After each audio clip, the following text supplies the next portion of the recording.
வாழ்க, குருவே துணை, குரு அடி போற்றி.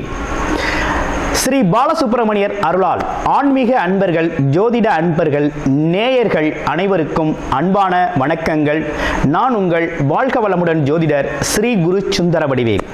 இப்போ பார்த்தீங்கன்னா இந்த வருடத்தின் 2025 மூன்றாவது பெயர்ச்சியான ராகு கேதுக்களின் பெயர்ச்சியை பற்றி முழுமையாக பார்க்க இருக்கிறோம்.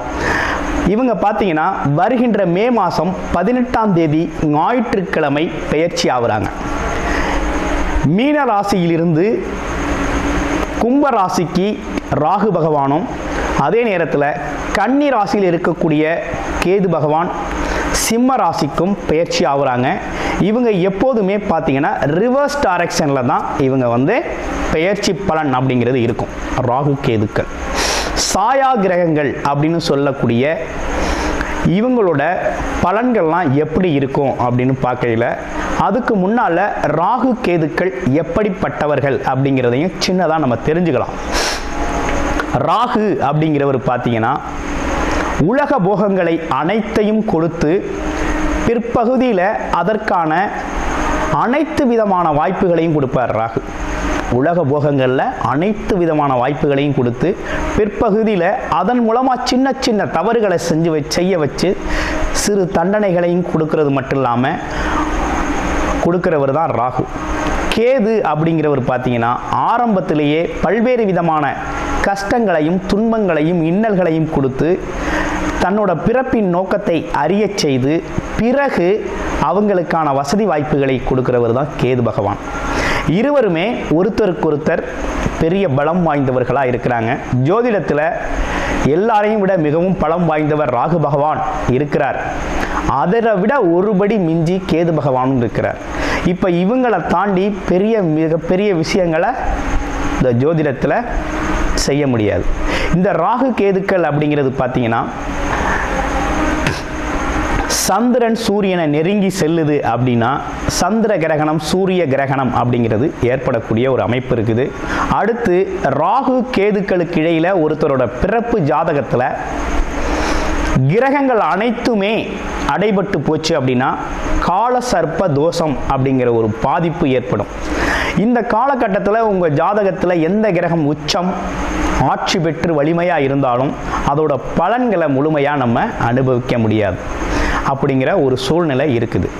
இப்படிப்பட்ட கிரக அமைப்புகளோடு இருக்கக்கூடிய ராகு அப்படிங்கிறது பாட்டனார் சம்பந்தப்பட்ட வம்சவழி சம்பந்தப்பட்ட விஷயத்தையும், கேது அப்படிங்கிறது ஆன்மம் உள்நிலை சம்பந்தப்பட்ட விஷயத்தையும், அம்மா வர்க்கம் சம்பந்தப்பட்ட விஷயத்தையும் குறிப்பெடுத்து தரக்கூடிய ஒரு அமைப்பு அப்படிங்கிறது தான் ராகு கேதுக்கள். இப்படிப்பட்ட ராகு கேதுக்கள் என்ன விதமான பலன்களை தர இருக்குது, இதில் உங்களுடைய ராசிக்கு இந்த பெயர்ச்சி பலன்கள் எப்படி இருக்குது அப்படிங்கிறத முழுமையாக இப்போ பார்க்க இருக்கிறோம். மீனம் ராசி காலச்சக்கரத்தின் 12வது ராசி, மோட்ச ராசி, உபயம் ராசி அப்படின்னு சொல்லக்கூடிய வகையில் பிறருக்காக தன்னோட வாழ்க்கையை தியாகம் செய்யக்கூடியவர்கள். அது மட்டும் இல்லாமல் துறவரம் மேற்கொள்வது, ஆன்மீக நாட்டத்தோடு இருக்கிறது, இதெல்லாம் பார்த்தீங்கன்னா மீனராசிக்கு பிடித்தமான சில விஷயங்கள். தனித்து செயல்படுறது, ஆமாம், கூட்டணி செயல்பாடை விரும்பாமல் இருக்கிறது. அது மட்டும் இல்லாமல் பார்த்தீங்க அப்படின்னா பிறருக்கு உபயோகமாக இருக்கிறது. ஏதோ ஒரு செயலோ காரியமோ தனக்கு நடக்குதோ இல்லையோ, தனக்கு செஞ்சுக்கணும் அப்படி இல்லையோ மற்றவங்களுக்காக தன்னோட சேவை, நேரம், உழைப்பு இது எல்லாத்தையும் தியாகம் செய்யக்கூடியவர்களாக இருக்கிறீங்க. இப்போ உங்களுக்கு என்ன நடக்க இருக்கு? ராகு கேது பயிற்சி. இவ்வளவு நாளாக ராகு கேது ராசியிலே இருந்தாங்க, 7ஆம் இடத்துல இருந்தாங்க. இப்போ பயிற்சி ஆகிருக்கு. ராசியிலிருந்து ராகு பகவான் 12ஆம் இடத்துக்கு ரிவர்ஸில் பயிற்சி ஆகிறார். எப்போதுமே சாயா கிரகங்கள்னு செய்யக்கூடிய ராகு கேதுக்கள் பார்த்தீங்கன்னாக்க அப்படியே மற்ற கிரகங்களுக்கு ஆப்போசிட்டாக தான் செயல்படும், ஆப்போசிட்டாக தான் அது பயணமும் நடக்கும்.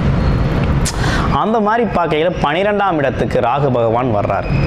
அடுத்து ராசியிலேருந்து 7ஆம் இடத்துல இருந்த கேது பகவான் 6ஆம் இடத்துல போய் வலிமை பெறார். அப்போ 6, 3, 6, 10, 11ஆம் இடங்களில் பாம்பு கிரகங்கள் இருக்கிறது அப்படிங்கிறது ரொம்ப நல்லது. ஆனால் இங்கே 6ஆம் இடத்துல இருக்க கேது அப்படிங்கிறது ஒரு நல்ல விஷயத்தை தான் உங்களுக்கு கொடுக்க போகுது. பயப்பட வேண்டாம். எதிரி, கடன் பிரச்சனை, நோய் பிரச்சனைக்கெல்லாம் ஒரு தீர்வு கிடைக்கும், உறுதியாக உண்டு. எதிரிகளாம் உங்களை பார்த்து அஞ்சுவாங்க, பயப்படுவாங்க, தள்ளி போகாங்க. போட்டியாளர்கள்லாம் கொஞ்சம் உங்களுக்கு இருக்க மாட்டாங்க.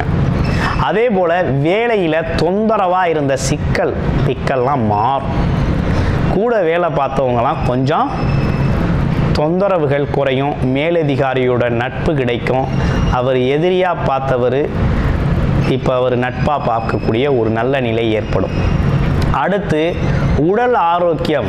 வயதானவர்கள் உடல்நலக்குறைவு இருக்குது அப்படின்னா பார்த்தீங்கன்னா உடலில் ஆரோக்கியம் ஏற்படும். எங்கே வைத்தியம், எப்படி பார்த்தா வைத்தியம் நல்லாயிருக்கும், வைத்தியத்தில் எது இப்போ இந்த காலகட்டத்தில் உங்களுக்கு எது சிறப்பாக வரும், எது உடல் ஏற்றுக்கிறோம், அது மட்டும் இல்லாமல் எங்கே உங்களுக்கு இதுக்கான தீர்வு கிடைக்கும் அப்படிங்கிற அனைத்து தகவலோட உடல் ஆரோக்கியம் மேம்படும். அடுத்து பகை, எதிரியெல்லாம் நட்பு பாராட்டுவாங்க. இவ்வளோ நாள் எதிரியாக இருந்துட்டோம், நான் உன்னைய முறைச்சு நீ என்னைய முறைச்சு, உங்ககிட்ட நான் சண்டை போட்டு என்கிட்ட நீங்கள் சண்டை போட்டு என்னத்தை சாதிச்சிட்டோம், ஒருத்தருக்கொருக்கொரு உதவியாக நட்பாக அன்பாக வாழ்க்கையை நகர்த்துவோம் அப்படின்னு நட்பு பாராட்டக்கூடிய காலமாக மாறுது. அடுத்து வேலைகள் நல்லா இருக்குது. அப்போ கிட்டத்தட்ட அடிமை ஜீவனம் ரொம்ப நல்லா இருக்கக்கூடிய ஒரு அமைப்பு அப்படிங்கிறது இருக்குது. அப்போ இன்னொரு விஷயம் என்னென்னா, பாம்பு கிரகங்கள், கெட்ட கெடுதல் செய்யக்கூடிய கிரகங்கள், கர்ம வினை கிரகங்கள்லாம் பார்த்திங்கன்னா மறைவு ஸ்தானத்தில் இருக்கிறது நல்ல பலன்களை கொடுக்கும். இப்போ ராகு அது மாதிரி 12ஆம் இடத்துல இருக்காரே, நல்ல பலன்களை தருவாரா அப்படின்னு பார்த்தோம்னா கண்டிப்பாக கொடுப்பார்.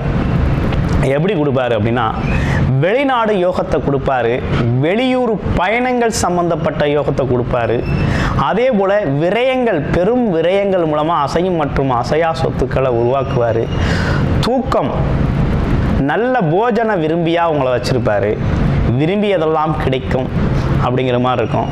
அதே போல் பார்த்தீங்கன்னா அந்தரங்க சுகங்கள் அப்படிங்கிறதெல்லாம் ரொம்ப அதிகப்படுத்தி தருவார். அதே நேரத்தில் பார்த்தீங்க அப்படின்னா ராகு அப்படிங்கிறவர் இன்னொரு விஷயம், நல்ல விஷயங்கிறது இவெல்லாம் வந்துருச்சு, கெடுதலான விஷயமும் இருக்குது. உங்களோட பிறப்பு ஜாதகத்தில் சரியில்லாத ராகு கேது அமைப்புகள் ஸ்தானபலம் பெற்றிருக்கு அப்படின்னா அதில் கொஞ்சம் கவனம் எடுத்து பார்த்துக்கோங்க. ஏன்னா கேது அப்படிங்கிறவர் பார்த்தீங்கன்னா அரசுக்கு எதிராக சட்டத்துக்கு புறம்பான தொழில்களை செய்ய வைப்பார். கலப்படம் பண்ணுறதெல்லாம் வந்து ராகு பகவான் கலப்படத்தெல்லாம் உருவாக்குவார். அது மட்டும் இல்லாமல் இழி தொழில்கள்னு சொல்லக்கூடிய சில விஷயத்தில் ஈடுபடுத்துவார். அதே போல் பெண்கள் சம்பந்தப்பட்ட விஷயத்திலையும் ராகு பகவான் ஈடுபடுத்துவார். மண்ணாசை, பெண்ணாசை, பொன்னாசைன்னு சொல்லக்கூடிய அனைத்தையுமே ராகு பகவான் அதீத தனி துணிச்சலோடு இறக்கி விடுவார். அதனால் கொஞ்சம் கவனமாக இருக்கணும் இந்த விஷயங்களில். பொறுமையும் நிதானமுமாக செயல்படணும். எப்போதுமே மீனராசி அன்பர்களை பொறுத்தவரை பொறுமையும் நிதானமுமாக தான் இருக்க இடம் தெரியாத அளவுக்கு செயல்படக்கூடியவர்கள் தான். கொஞ்சம் அறிவுபூர்வமாகவும் செயல்படக்கூடியவர்கள் தான். சிந்தனை, ஞானம் அப்படிங்கிற ஒரு விஷயம் இயற்கையாகவே நமக்கு உண்டு. ஆனால் இருந்தாலும் இந்த காலகட்டத்தில் அதில் ஒரு தடுமாற்றம் அப்படிங்கிறது உருவாகும். பரிகாரம் செஞ்சுக்கங்க. வாரம் துர்க்கை அம்மன் வழிபாடு செவ்வாய்க்கிழமைகளில் செஞ்சுக்கங்க, ரொம்ப சிறப்பு மிக்கதாக இருக்கும். சரி, அடுத்து இவ்வளவு விஷயங்கள் இருக்குது. அப்போ ராகு கேதுக்கள் சாதகமாக இருக்குது அப்படிங்கிறத நம்ம தெரிஞ்சுக்கிட்டோம். ஆனால் சனி பகவான் ஜென்மச்சனியாக இருக்கிறார். அப்போ ஜென்மச்சனிக்கான பாதிப்பு இருக்கத்தானே செய்யும் அப்படின்னு பார்த்தோம்னா கண்டிப்பாக இருக்கத்தான் செய்யும். ராகுவை குரு பார்த்துடுறாரு, அதனால் ராகு கட்டுக்குள்ளே வந்துடுவார். ராகுவால் இருக்கக்கூடிய பாதிப்புகள் உங்களுக்கு கிட்டத்தட்ட குறைஞ்சிரும். குரு பார்த்தால் கோடி நன்மை. எப்பேற்பட்ட பாவகரமான இடங்களையும் குரு பார்க்க பாவங்கள் போக்கப்படும், கஷ்டங்கள் தீர்க்கப்படும் அப்படிங்கிறது தான் குருவோட விஷயம். குரு பார்த்தால் கோடி நன்மை. அந்த வகையில் குரு பார்த்துடுறாரு. ஆனால் சனி பகவான் அப்படிங்கிறது ஜென்மச்சனியாக வந்து அமர்ந்துட்டாரு. அப்போ சனி பகவானோட காரகத்துவங்கள் என்ன அப்படிங்கிறத பார்த்துக்கிட்டீங்க அப்படின்னா, தர்ம நியாயப்படி நடக்கணும், சுறுசுறுப்பாக இருக்கணும், சோர்வு அதிகரிக்கக்கூடாது, சோம்பலுக்கு இடம் கொடுக்கக்கூடாது, இதெல்லாம் கொஞ்சம் இருங்க. வேலை உழைப்பு, உடல் உழைப்பை அதிகப்படுத்துங்க. இயலாதவர்களுக்கு உதவி செய்யுங்க. வயதானவர்கள், அதே நேரத்தில் உதவி தேவைப்படுகின்ற அனைவருக்கும் உங்களோட உதவிகளை செய்யுங்க. முடிஞ்ச வரையும் சேரிட்டியை அதிகப்படுத்துங்க.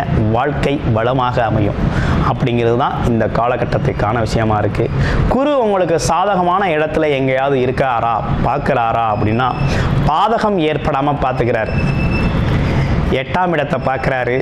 அடுத்து பார்த்தோம் அப்படின்னா உங்கள் ராசிக்கு 10ஆம் இடத்தை பார்க்குறாரு. தொழில் ஸ்தானம் நல்லா இருக்கு. தொழில் நல்லா இருக்கு, வருமானம் வரும், தொழிலில் முன்னேற்றம் உண்டு, நல்ல பொருளாதார உயர்வு ஏற்படும். ஆனால் உடல் ஆரோக்கியத்திலையும் ரிலேஷன்ஷிப்லையும் கவனம் எடுத்துக்கணும் அப்படிங்கிறது மாதிரி இருக்குது. இப்போ ராகு கேதுக்கள் உங்களுடைய பிறப்பு ஜாதகத்தில் எப்படி இருக்குது? ராகு எப்படிப்பட்டவர், கேது எப்படிப்பட்டவர்? ராகுவை பொறுத்த வகையில் பார்த்தீங்க அப்படின்னா